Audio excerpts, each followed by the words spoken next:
Hello दोस्तों, नमस्कार। आज मैं सुनाने जा रही हूँ कथा पुत्रदा एकादशी का व्रत कथा।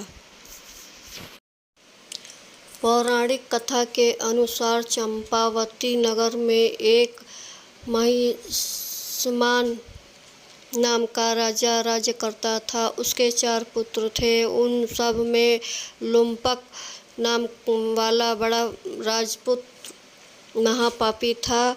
वह महापापी सदा पर स्त्री और वेश्यगम तथा दूसरे बुरे कर्मों में अपने पिता का धन नष्ट करता था।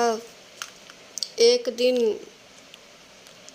सदैव ही देवता ब्राह्मण वैश्य उसकी निंदा किया करते थे। जब वह राजा को अपने बड़े पुत्र के जैसे कुकर्म का पता चला तो उन्हें अपने राज्य से निकाल दिया। तब वह विचार करने लग गया कि कहाँ जाऊँ, क्या करूँ। अंत में उसने चोरी करने का निश्चय कर लिया। दिन में वह वन में रहता और रात्रि में अपने पिता की नगरी में चोरी करता। प्रथा से तंग और उन्हें मारने के लिए कुकर्म करता था। और कुछ समय पश्चात सारी नगरी भयभीत हो गई। वह वन में रहकर पशु आदि को मार कर खाने लग गया। नगरी और राज्य के कर्मचारी उसे पकड़ लेते किंतु राजा के भय से छोड़ देते। वन में एक अति प्राचीन विशाल पीपल का वृक्ष था। उसकी भगवान के समान पूजा करते थे। उसी वृक्ष के नीचे वह महापापी लुप्त रहा करता था। इस वन को लोग देवता की कीड़ा स्थल मानते थे। कुछ समय पश्चात कृष्ण पक्ष की दशमी के दिन वह वस्त्रहीन होने के कारण शीत के चलते सारी रात्रियों सो नहीं सके। उसके हाथ पैर अकड़ गए। सूर्य होते ही वह मूर्छित हो गया। दूसरे दिन एकादशी को मध्या के समय सूर्य की गर्मी पाकर वह मूर्छित दूर हुई। गिरता पड़ता वह भोजन की तलाश में निकल गया। पशुओं को मारकर वह समर्थ नहीं था। अंत में पेड़ के नीचे गिरे हुए फल उठाकर वापस उसी फल के वृक्ष के नीचे आ गया।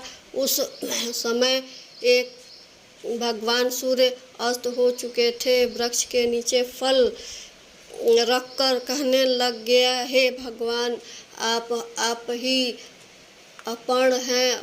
ये फल आप ही तुच्छ हो जाइए। उस रात्रि को दुख के कारण रात्रि को भी नींद नहीं आती है।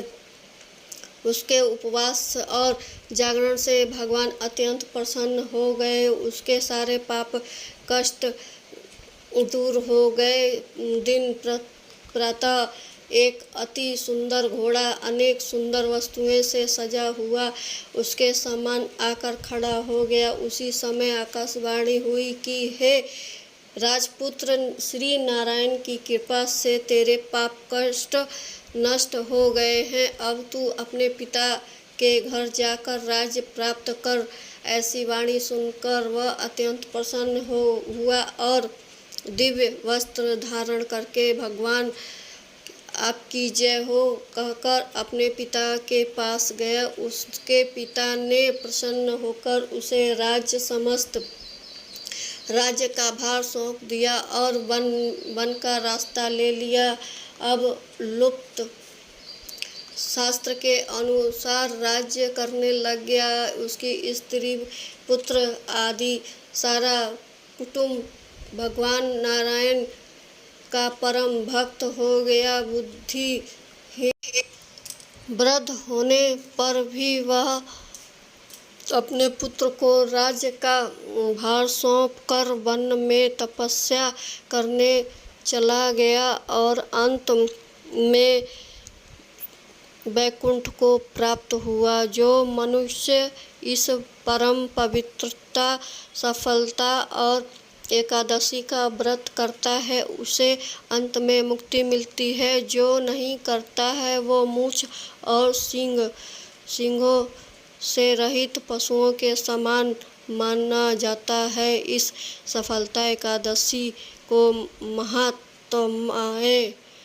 को पढ़ने से अथवा श्रवण करने से मनुष्य को अश्वमेध यज्ञ का फल प्राप्त मिलता है।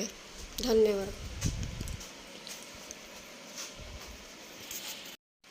अगर कहानी पसंद आए तो दोस्तों लाइक ज़रूर करिएगा। धन्यवाद।